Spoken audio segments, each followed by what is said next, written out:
말씀은 요한 1서 1장 1절에서 4절 말씀입니다. 요한 1서 1장 1절에서 4절 말씀 신약 388페이지고요. 제가 봉독하겠습니다. 태초부터 있는 생명의 말씀에 관하여는 우리가 들은 바요, 눈으로 본 바요, 자세히 보고 우리의 손으로 만진 바라. 이 생명이 나타내신 바 된지라. 이 영원한 생명을 우리가 보았고 증언하여 너희에게 전하노니 이는 아버지와 함께 계시다가 우리에게 나타내신 바 된 이시니라. 우리가 보고 들은 바를 너희에게도 전함은 너희로 우리와 사귐이 있게 하려 함이니 우리의 사귐은 아버지와 그의 아들 예수 그리스도와 더불어 누림이라. 우리가 이것을 쓰면 우리의 기쁨이 충만하게 하려 함이라. 아멘. 같은 사람이 두 개의 글을 썼고 두 개의 서문을 한번 비교해 보면서 읽어보려고 합니다. 한 편은 이렇게 시작합니다. 같이 읽어볼까요? 태초에 말씀이 계시니라. 이 말씀이 하나님과 함께 계셨으니 이 말씀은 곧 하나님이시니라. 아멘. 요한복음 1장 1절이죠. 태초라는 말부터 해서 굉장히 까마득히 높은 곳에서 시작하고 있어요. 태초, 영원, 하나님과 함께 계신 말씀. 우리 손이 닿을 수 없는 곳이에요. 하나님과 함께 계신데 우리가 어디 손을 어떻게 만져요? 고개를 들어서 올려봐야 보일락 말락 할 것 같은 그런 자리입니다. 그런데 같은 사람이 다른 글을 썼는데 같은 태초에서 출발을 하는데 전혀 다르게 갑니다. 오늘 본문 1장 1절입니다. 같이 읽어볼게요. 태초부터 있는 생명의 말씀에 관하여는 우리가 들은 바요, 눈으로 본 바요, 자세히 보고 우리의 손으로 만진 바라. 들었다, 보았다, 자세히 보았다, 손으로 만졌다. 그런데 복음서에서는 저 높이 계셨던 말씀이, 태초부터 계셨던 그 말씀이 지금 어떻게 된다고요? 우리 손바닥 안에까지 왔네요. 요한복음은 말씀이 육신이 되어 우리 가운데 거하셨다라고 한다면, 네, 갑자기 이제 해설을 해주는 인공지능 좋습니다. 제가 말이 좀 어려울 수가 있어요. 이 편지는 한 번 더 들어갑니다. 그러니까 말씀이 우리 가운데 육신이 되셨다라고 요한복음은 끝내는데 요한 1서는 그 육신이 된 말씀을 우리가 만졌다까지 갑니다. 조금 더 우리 입장에서 쓰여진 글이에요. 놀라운 고백이죠. 그런데 하나 좀 걸리는 지점이 생겨요. 자, 이 1절 지금 보시면 분홍색으로 제가 칠한 게 이 동사들이거든요. 자, 하나하나 볼게요. 먼저 들었다라고 했죠. 들었다라는 거는 상대적으로 좀 멀리서도 가능한 것 같아요. 음향만 좀 잘 돼 있다면 한 200m, 300m 정도는 들을 수 있지요. 요즘 마이크나 스피커나 이런 음향기기들을 도움도 있고 혹은 그런 거 없이도 이제 울림만 잘 사용하면 굉장히 멀리서도 사람의 말소리를 들을 수 있었어요. 그 다음 눈으로 봤다라고 합니다. 그냥 이걸 봤다 이게 아니고 눈으로란 말을 굳이 집어넣었어요. 굳이 똑똑히 이 두 눈으로 봤다는 거예요. 그 다음에는 자세히 봤다란 말을 또 덧붙입니다. 그냥 이렇게 보고 쓱 지나간 게 아니고 자세히 들여다봤다, 관찰했다, 멈춰서서. 그 다음에는 아예 손으로 만졌다. 점점 그 거리가 가까워지고 있다라는 거를 보실 수가 있어요. 그런데 여기서 이 만졌다라는 단어, 이제 그리스어, 제가 원어를 좀 많이 써요. 그리스어 이제 프셀라파오라는 단어가 있는데 이거는 그냥 이렇게 툭 만지고 가는 게 아니에요. 손을 뻗어서 더듬어 본다라는 뜻입니다. 어둠 속에서 손으로 더듬어서 정말 있나 확인하는 느낌. 제가 오늘 이 소품을 좀 설교 때 쓰려고 해요. 축구공이고 아마 TV에서 요즘 많이 보셨을 축구공이에요. 예, 이번 월드컵에서 쓰는 공이니까. 어쨌든 이제 월드컵은 떼놓고 그냥 공을 좀 가지고 하려고 합니다. 근데 이게 보면 표면이 매끄럽진 않아요. 좀 거칠거칠합니다. 이거를 손으로 이렇게 더듬어서 확인하는 거. 이게 손으로 만졌다라는 단어에 좀 가깝습니다. 성경은요, 이 더듬는다는 걸 두 가지로 얘기를 합니다. 한편으로는 그 더듬는다가 하나님의 마음으로 이야기됩니다. 바울 사도가 아테네에서 이렇게 말합니다. 같이 한번 읽어볼게요. 이렇게 하셔서 사람들이 하나님을 찾도록 하셨습니다. 혹시 그분을 더듬어 보고 찾아낼 수 있다면 그렇게 하도록 하신 것이지요. 사실 그분은 우리 한 사람 한 사람한테서 멀리 떨어져 계시지 않습니다. 하나님이 사람을 지으시고 가까이 계신 게 우리 보고 만져서 발견하라고 그렇게 하셨다라는 이야기예요. 하나님이 그렇게 가까이 오셨다는 이야기입니다. 더듬어 발견하게 하려는 것. 그게 이제 하나님의 원 뜻이었던 거예요. 근데 다른 한편으로는 인간의 손이 이게 더듬는데 자꾸 빗나가요. 출애굽기에서 우리가 9번째 재앙 뭔지 기억하시죠? 혹시 다 외우게 하죠? 근데 암흑, 흑암 이 재앙이죠. 그거를 성경은 더듬어 만질 수 있는 어둠 이렇게 얘기하거든요. 여기서 지금 붉은색으로 표시되어 있죠. 어둠이 손에 잡힐 듯할 것이다. 이게 똑같은 단어를 그리스어 구약에서는 적어놓고 있어요. 신명기도 마찬가지로 눈먼 사람이 어둠 속을 더듬듯 대낮에도 사람이 더듬고 다닐 것이다 라는 표현이 들어가 있어요. 그러니까 하나님은 종합해 보자면 니들이 더듬어서 찾아봐 하고 가까이 오시는데 가까이 계심에도 불구하고 우리는 딴 데를 더듬고 있더라 라는 약간 절망적인 현실, 요거를 이야기합니다. 오랫도록 어긋나 있는 거예요. 자, 그런데 오늘 본문에서 우리의 손으로 만졌다라는, 이 더듬어서 만졌다라는 얘기를 하는데 한 가지가 좀 중요합니다. 우리의 손이 영혼을 붙든 게 아니에요. 우리가 붙든 게 아니에요. 본문 2절 말씀을 좀 볼까요? 이 생명이 나타내신 바 된지라, 이렇게 되어 있어요. 인간이 손을 뻗어서 하나님을 쟁취한 게 아니에요. 평생 더듬어도 어둠만 만지던 그 손가락 앞에 영원하신 하나님이 잡으라고 오신 거예요. 친히 보여주셨어요. 다 주셨어요. 인간이 영원으로 기어 올라간 게 아니고요. 어긋나기만 하던 그 만남을 어떻게든 이루시려고 영원한 분이 먼저 우리 손바닥을 안으로 오셨어요. 여기서 사도들은 그 위대한 나타나심을 먼저 받아들였을 뿐이에요. 그토록 위대한 일을 직접 했다고요. 손으로 만졌다고요. 자, 이런 얘기를 들으면 정말 부럽지 않을 수가 없어요. 너무 부러워요. 그러면 왜 이게 부럽습니까? 우리는 그 자리에 없었으니까. 2000년 차이가 나니까 부럽죠. 사도들이 너무 부럽죠. 우린 그 자리에 없었다고요. 근데 그들이 손으로 붙잡은 게 뭐죠? 오늘 지금 이 말씀에서 뭐라고 하죠? 이 생명, 즉 영원한 생명이라고 얘기하죠. 사실 이 2절은요. 그리스어로 요한일서를 읽다 보면 1절과 3절 사이에 삽입구처럼 끼어 있는 문장입니다. 급하게 끊고 들어온 문장이에요. 1절을 3절 이렇게 가야 되는데 2절이 끊고 들어왔거든요. 그러니까 이 만진 것, 그들이 만진 게 영원한 생명이었다라는 그 정체를 말하는 게 너무 급했던 거예요. 이게 빨리 지금 전달이 돼야 되는 거예요. 뭘 만졌는지가. 자, 이게 그러면 이 영원한 생명이라는 게 중요한데 왜 중요하냐? 생각해 보세요. 만일 이 사도들이 잡은 게 그냥 역사 속의 인간이었다고 합시다. 어떤 위대한 선생님, 그냥 인간. 그러면 우리한테 희망이 있나요? 우리한테 희망 없죠. 그 사람들은 만졌고 우리는 끝이잖아요. 우리가 뭐 플라톤이나 소크라테스나 뭐 공자나 이런 분들 손으로 만질 수 있습니까? 그분들에 대한 기록을 보고 간접적으로 알 뿐이죠.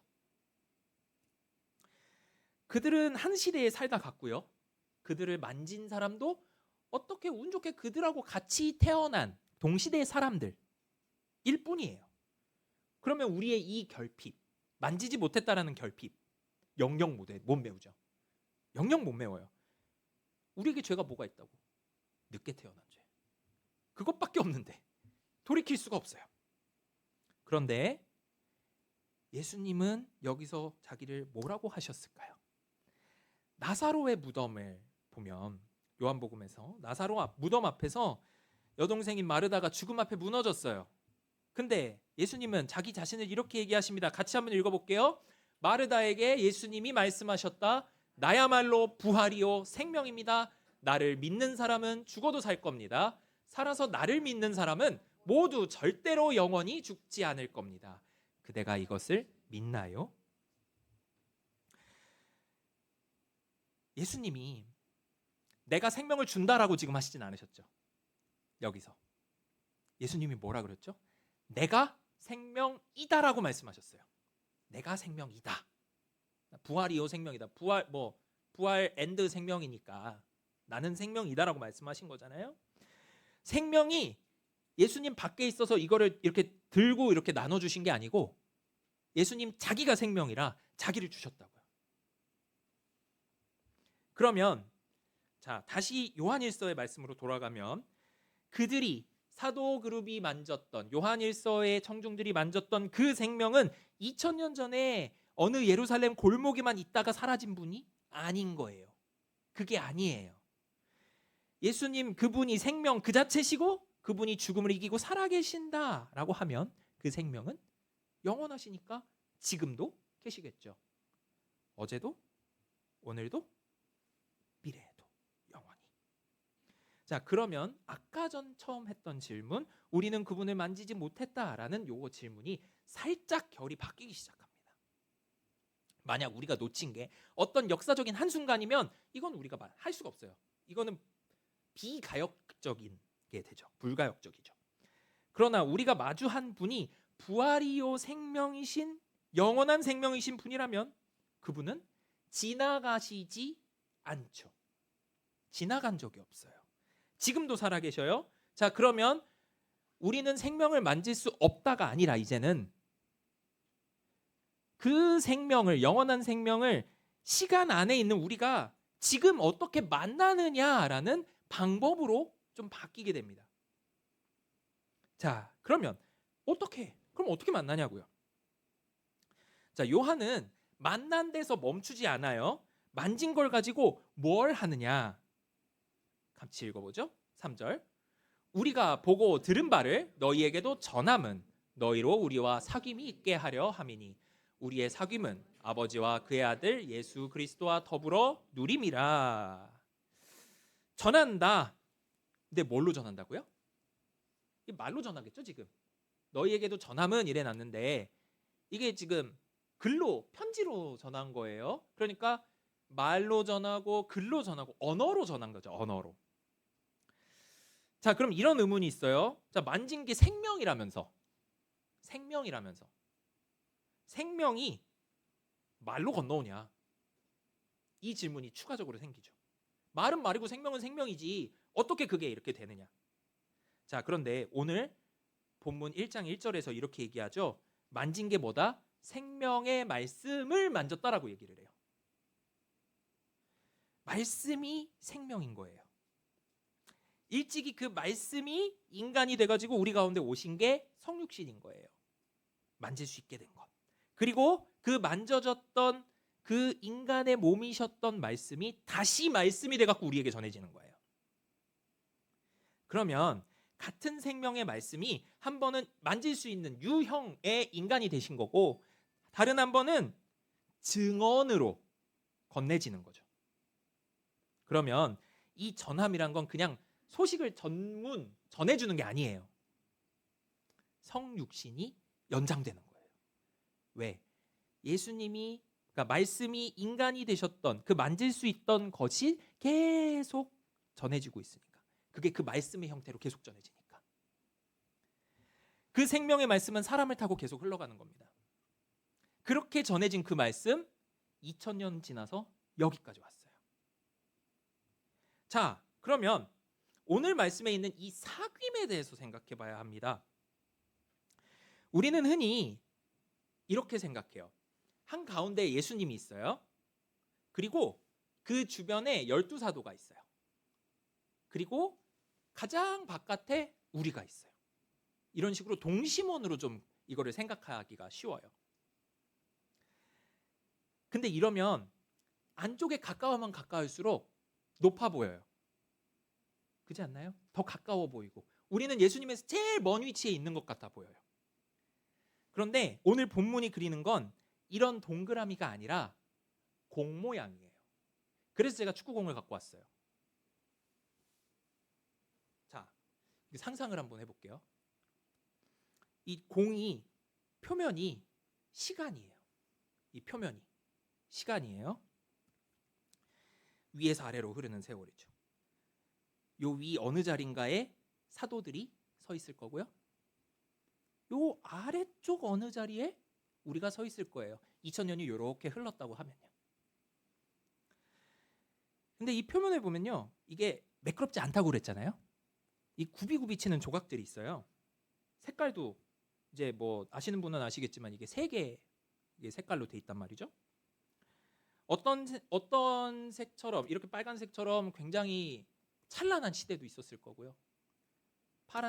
파란색이 우리가 상상하는 것처럼 약간 좀 우울한 시대도 있었을 거예요.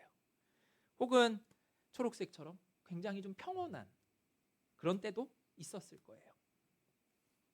그런데 이렇게 굽이굽이 이렇게 우리 삶의 모양도 정말 이렇게 다양하죠. 우리가 이 한 색깔로만 우리 삶을 표현할 수 없잖아요. 어느 날엔 화도 났다가 어느 날엔 평온했다가 어느 날엔 아주 그냥 쿨하게 모든 것도 다 이렇게 지나가다가. 그런데 내가 어느 조각에 서 있든 이 어느 조각에 서 있든 예수님이 한가운데 계신다면 한가운데 계신 분하고는 거리가 똑같습니다. 이 구라는 도형이 그렇죠. 한가운데 점으로부터 모든 위치가 똑같습니다. 그게 평면이면 원이고요. 똑같은 위치에 있는 점들의 집합이니까. 그것을 3차원으로 확장하면 9가 되죠. 자, 그러니까 이 2000년이라는 거리, 제가 아까 말씀드렸죠. 여기가 사도들이라고 생각하고 요 밑에가 우리라고 생각하고 2000년이 이렇게 흘렀다고 생각하면 이 2000년은 표면으로 이렇게 흐른 거예요. 그런데 예수님이 한가운데 계세요. 여기 가운데, 중심에. 그러면 사도들하고의 거리 그리고 우리와의 거리가 똑같죠. 똑같을 수밖에 없죠. 중심이신 그분과의 거리는 다르지 않습니다. 사도도 우리도 누가 앞줄 누가 뒷줄 이게 아니에요. 복음이 얘기하는 것은 누구나 똑같이 구원을 받는다라고 얘기합니다.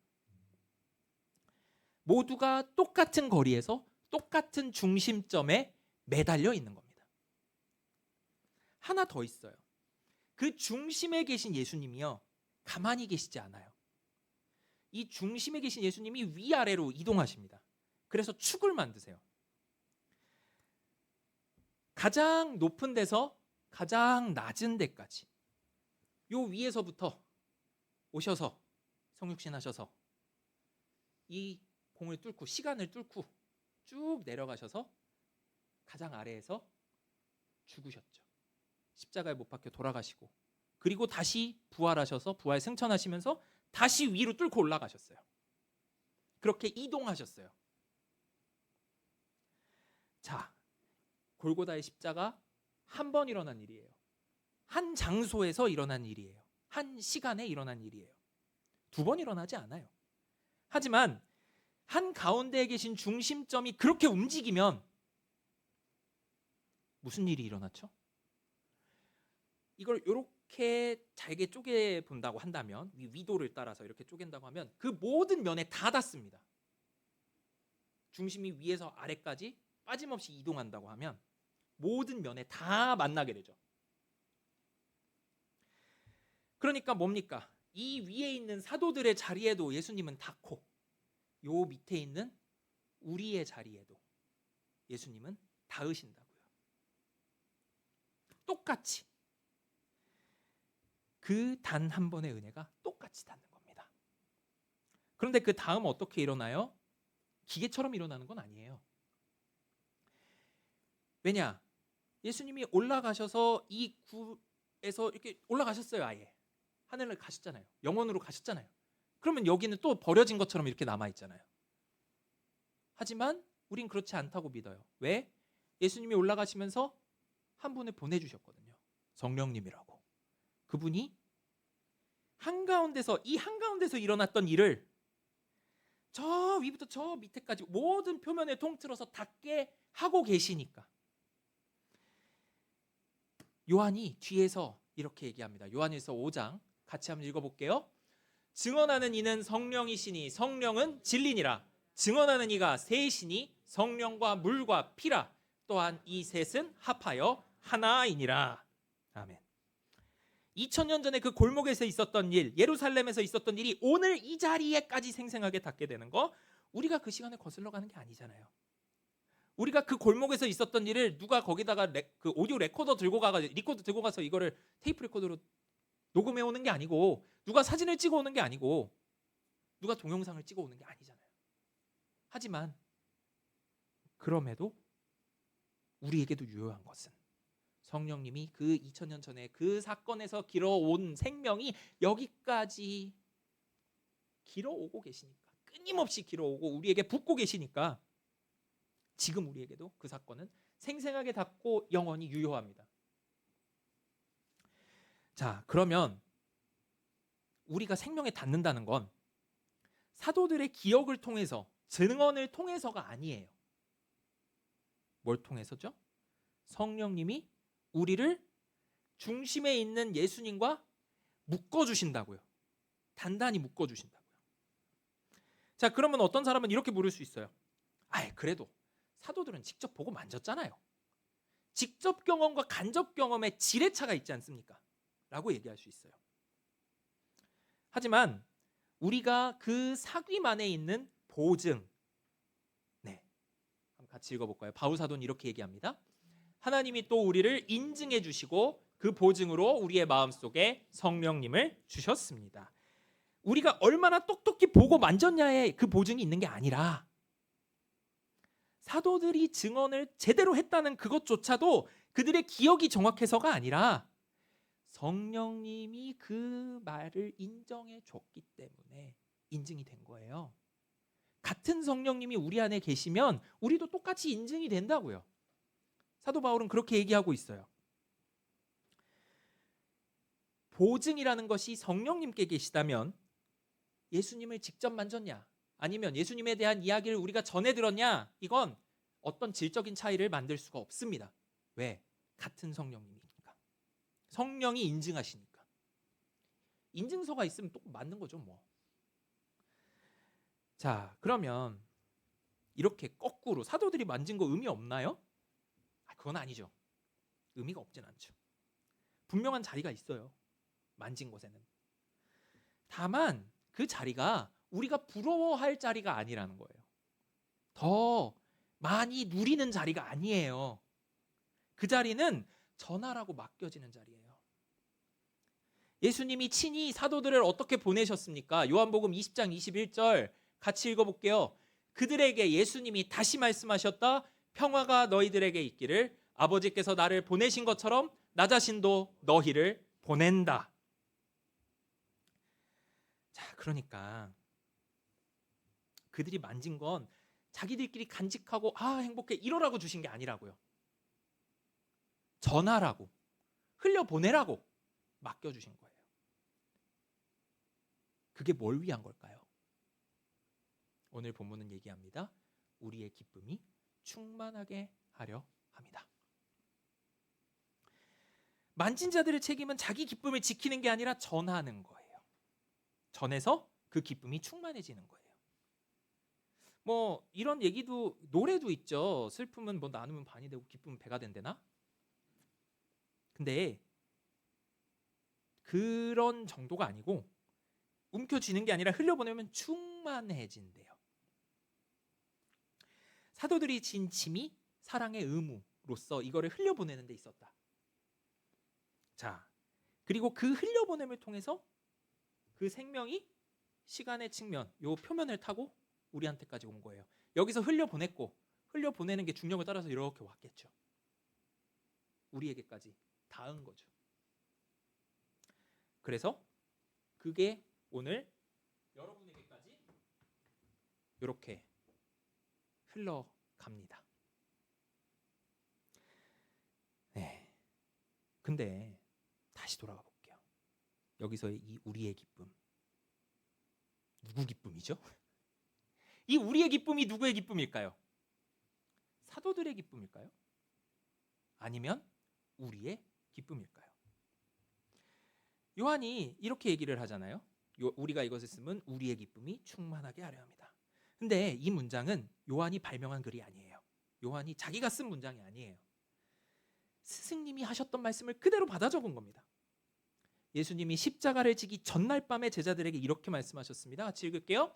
이런 것들을 그대들에게 말해준 것은 나의 기쁨이 그대들 안에 있도록 하려는 겁니다. 그래서 그대들의 기쁨이 가득하게 하려는 겁니다. 예수님이 뭐라고 하셨다고요? 나의 기쁨이 여러분 안에 있어서 그게 가득해지게 하기 위해서 내가 이걸 말했다. 이렇게 얘기하시거든요. 이거를 요한이 복사를 해다가 갖다 붙였어요.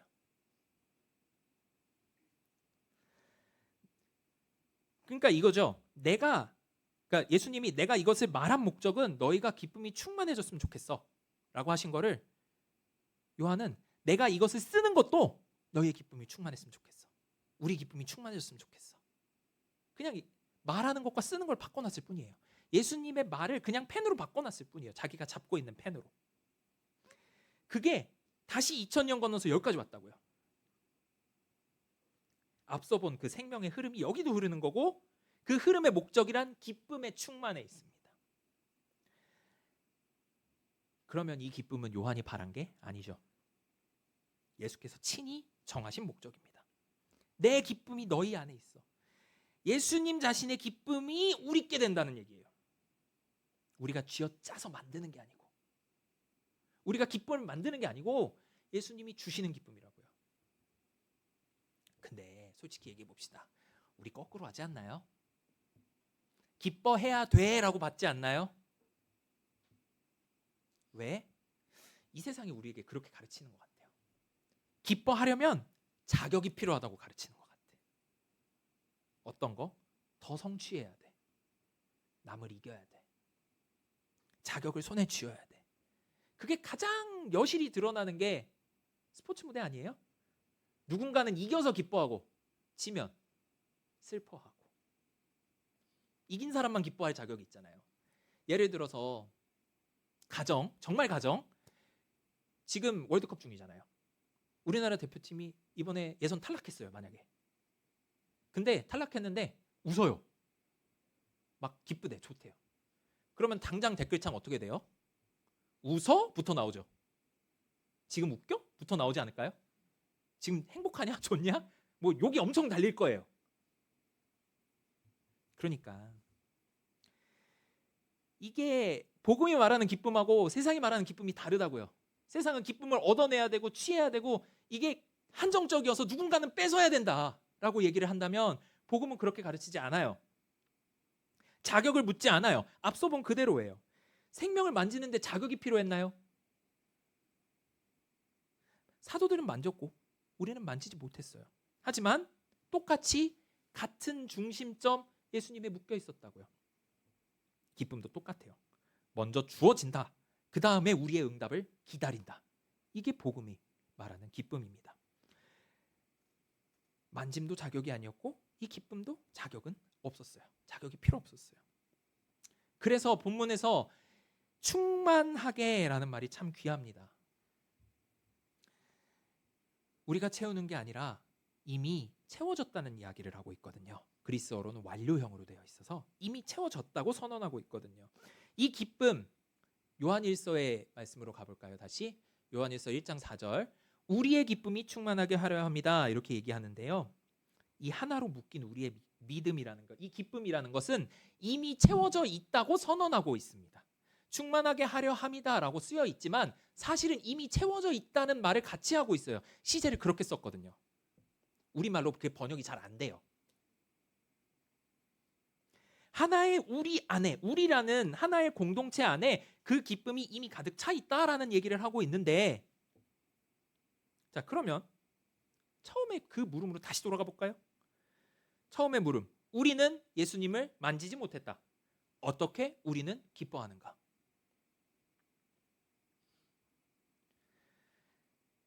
우리가 2000년 전에 그 골목에 없었던 건 사실이죠. 예루살렘에 없었어요. 그 음성을 듣지도 못했고요. 예수님의 얼굴 보지도 못했습니다.